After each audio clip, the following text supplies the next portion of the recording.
Walang makakarinig sa'yo dito, miss. Walang magliligtas sa'yo. Ang lakas-lakas ng ulan, oh. Tsaka, huwag ka dyan sa baha. Baka magka-leptospirosis ka. Ayokong ma-food poison, no? Ang hirap kaya magka-diarrhea kapag tag-ulan. Ang lamig sa puwets ng inodoro.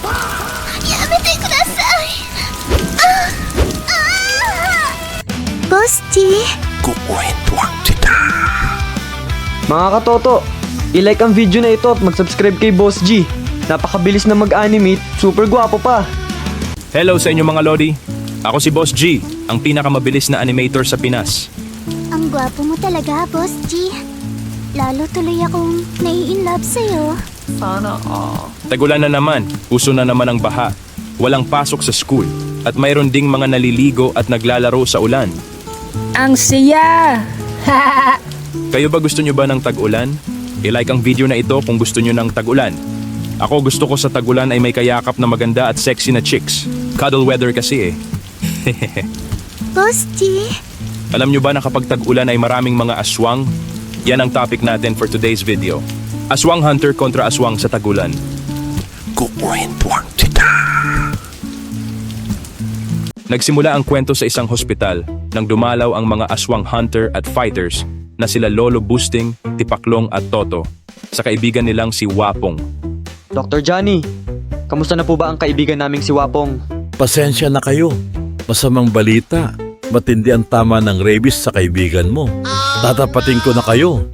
Kaunting panahon na lang ang meron siya. Ganun po ba katindi ang rabies ng aswang na daga?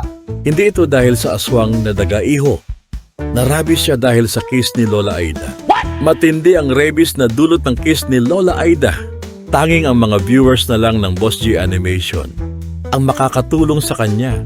Mga viewers, mag-subscribe at i-like ang video na ito. 1 like ay katumbas ng 1 prayer for Wapong. Pag nagkaroon ng 1,000 likes ang video na ito, maaaring mabuhay pa si Wapong. Tulungan nyo naman ako at ang kaibigan kong si Wapong. Libre naman ang mag-like at mag-subscribe. Pakiusap, tulungan nyo ang kaibigan kong si Wapong. Teka, parang may sinasabi si Wapong. Wapong, magsalita ka. Aray mo, pakak.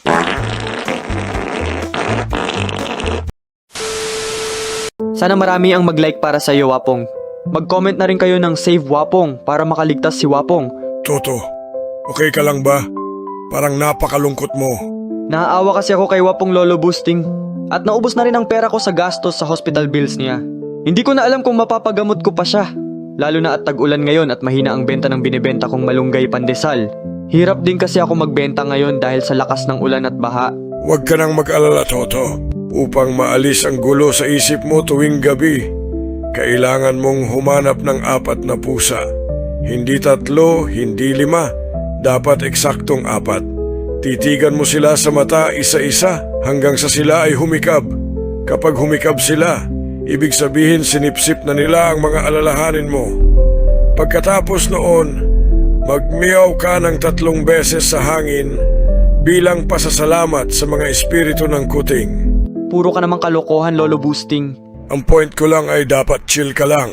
Chill, chill, chill. Bitaw muna sa iniisip mo. Huwag mong hayaang lamunin ka nito. Isayaw mo na lang ng ganito. Boom, boom, bam, bam, boom, boom, let go. Salamat sa napakagandang payo, Lolo Boosting. Lalo at pagod at pressured na ako. I-internalize ko yan. Oh, gayahin mo si Tipaklong. Kahit pangit at brokey ay chill lang. Tipaklong, ano ba yung pinapakinggan mo? Kanina ka pa hindi nagsasalita dyan ah. Ay, napakinggan ko lang tong bago kong favorite song ng paulit-ulit. Napaka-catchy nito at nakaka-LSS. Ano bang kanta yan? Gusto mo sayawin ko na lang para sa'yo? Diretso sa powder bag, puso ko'y palabad. Kung nakinig ka lang sana di ka nag-aapa. Diretso sa powder bag, puso ko'y palabad. Kung nakinig ka lang sana di ka nag-aapa. Masamang balita. Ang lakas na nga ng ulan. Meron pang aswang. Sa barangay Alabengbang ng Pogi City, mayroong mga namataang aswang sa gubat malapit sa squatters area. Ayon sa mga saksi, ang mga aswang na ito ay lumilipad at dinagit at dinukot nito ang mahigit sa 20 na mga kabataan sa Barangay Alabengbang. Ini-interview ngayon ng ating napakaganda at napaka-sexy na reporter na si Yedi Set Go, ang kagulang-gulang na mayor ng Pogi City na si Mayor Pogi. Hanggang dyan na lang ang ating oras. Ito ang inyong kanguso, Jessica Chongo, nag-uulat. Makakaasa kayo na gagawin ko ang aking buong magagawa bilang mayor ng Pogi City upang mahanap ang mahigit sa 20 kabataang nawawala. Magbibigay din ako ng reward na 1 million pesos mula sa Aswang Control Fund sa mga makakapagligtas sa mga kabataang iyon mula sa mga aswang. Nakikiusap rin ako na sa susunod na eleksyon ay iboto ninyo ulit ako, si Mayor Pogi, para manatiling mayor ng Pogi City.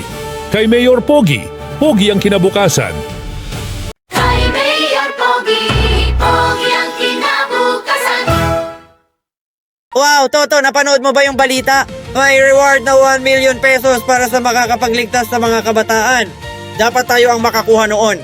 Oo nga, pagkakataon na ito para magkaroon ng pera para patuloy mapagamot si Wapong. At mapaayos ko na rin yung motor kong pangbenta ng malunggay pandesal na nasira sa baha. Pag nakuha natin ang 1 milyon, may pambayad na ako sa mga utang ko at sa bill ng kuryente. Hindi na kami mapuputulan ng kuryente. At bibili pa ko ng mga bagong drip at bling pamporma sa mga chicks. Ako naman kapag nakuha natin ang 1 milyon, gagamitin ko yung puhunan para magtayo ako ng bago kong tindahan ng gayuma. Dadami na ang pera ko, dadami pa ang chicks ko. Toto, tara na at hanapin na natin ang mga kabataan. Baka may mauna pa sa atin. Aswang Fighters, assemble! Samantala, doon sa gubat ay mayroon namang kabayanihang binabalak si Mia, isang matulungin at may pusong SK kagawad. Napakasama talaga ni Mayor Pogi. Wala siyang puso. Nawawala na nga ang mga kabataan. Pero nangangampanya pa rin siya. At imbis na hanapin niya ang mga nawawalang kabataan, sinisisi niya pa ang mga aswang. Eh wala naman talagang aswang. Baka naglaro lang ang mga bata sa ulan at naligaw lang dito sa gubat. Nagkukunwari lang siya na may aswang sa Pogi City para magkaroon ng Aswang Control Fund na tiyak na kukurakutin lang niya. Racket niya lang na may aswang habang binabaliwala ang pagkawala ng mga kabataan. Ako na nga lang ang maghahanap sa mga kabataan. Kahit umuulan, tutuparin ko ang tungkulin ko bilang isang SK kagawad. Ipapakita ko ang aking puso at pagmamalasakit. Wow! Hindi ka lang pala napakaganda niya. Mabuti rin ang iyong puso. Iboboto kita na SK kagawad ulit sa eleksyon. Yun na lang, kakainin na pala kita ngayon. Natakot si Mia dahil biglang dumating ang isang aswang. Ang akala niya ito ay fake news at pakanalang ni Mayor Pogi. Saklolo!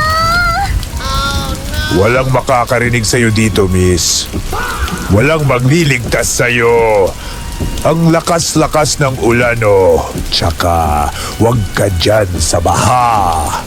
Baka magka-leptospirosis ka. Ayokong ma-food poison, no? Ang hirap kaya magka-diarrhea kapag tag-ulan. Ang lamig sa puwets ng inodoro.